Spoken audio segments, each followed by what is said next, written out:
Llandudno, a seaside resort town in North Wales, is like many other locations with an active lifeboat service, but Llandudno is different.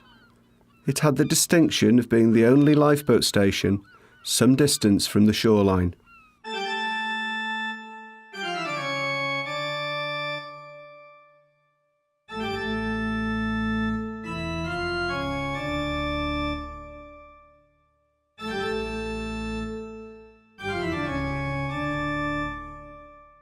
In fact, Llandudno Lifeboat Station is right in the middle of the town, and its Mersey-class offshore lifeboat, the Andy Pearce, and the station's inshore lifeboat have to travel down the main street to attend a call-out. When the lifeboat service was established in Llandudno in 1861, there was a need to service the West Shore and North Shore beaches. In the days before powered lifeboats, it could be difficult to get to the West Shore area from a North Shore launch, as rounding the Great Orme, particularly against prevailing westerly winds and a flood tide, could be challenging and time-consuming even in a good sailing lifeboat. The station's original boathouse was by the railway station and even further into the middle of the town, the theory being that the lifeboat could be transported by rail to other launching locations by train, although there is no record that this ever happened. The station moved to Lloyd Street in 1903. The solution was to put the boathouse slap in the middle of town, equidistant from both the north and west beaches. However, that required an unusual launch process.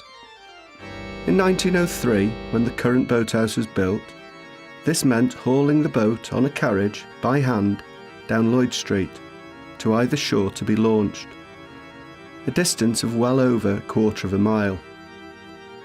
The use of horses had been discontinued in 1899 due to a shortage and the time taken to bring them to the station.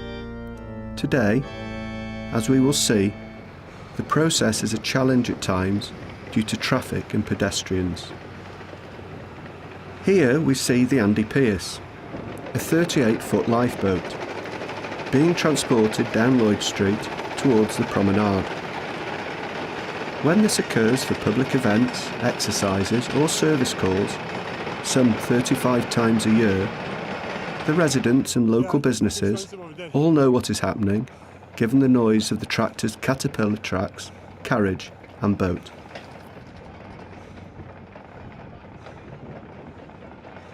Launching and recovery of a carriage-launched lifeboat remains arguably the most dangerous activity within the RNLI, and, despite every effort, accidents have occurred over the years.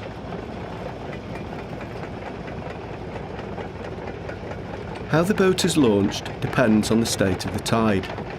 If there is water at the slipway, the boat can be launched by gravity through the release of chains securing the boat to its carriage, with the coxswain making the decision on the best position for the boat.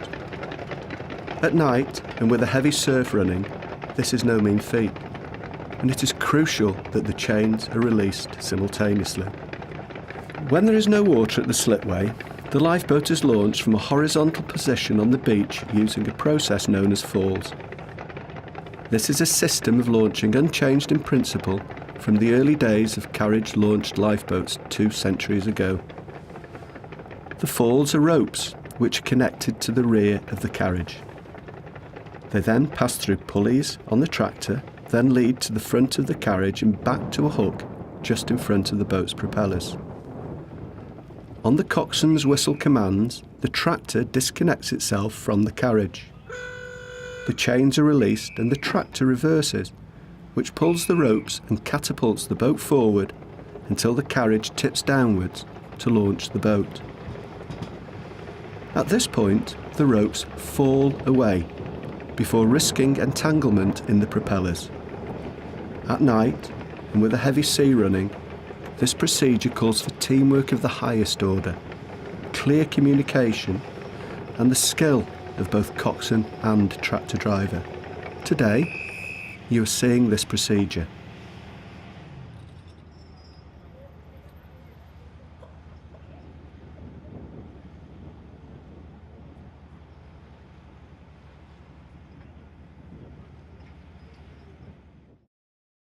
Historically, the launching and recovery of lifeboats has been a challenge, as this was usually being done in bad weather.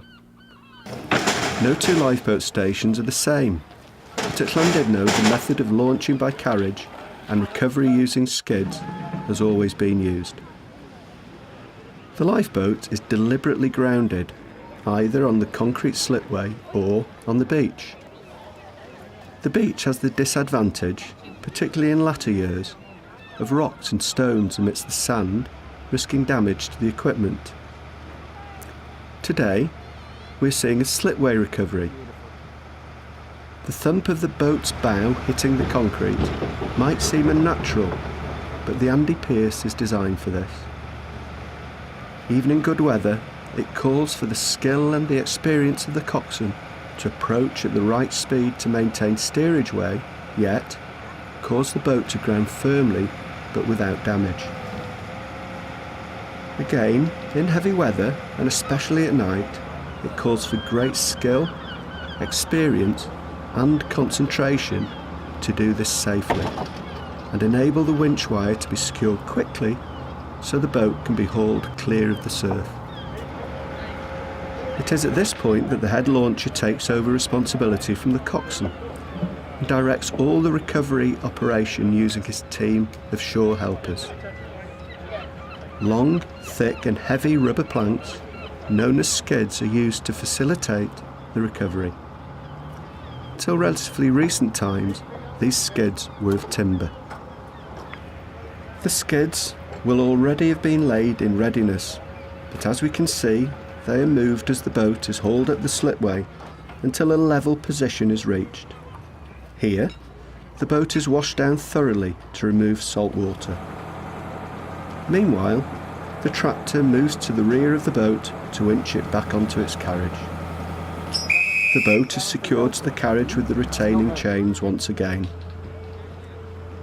Everyone goes about their tasks in a quiet, efficient manner, as directed, but it still takes well over half an hour before the boat can start its return journey to the boathouse.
And so, the last boathouse in town finally closes its doors.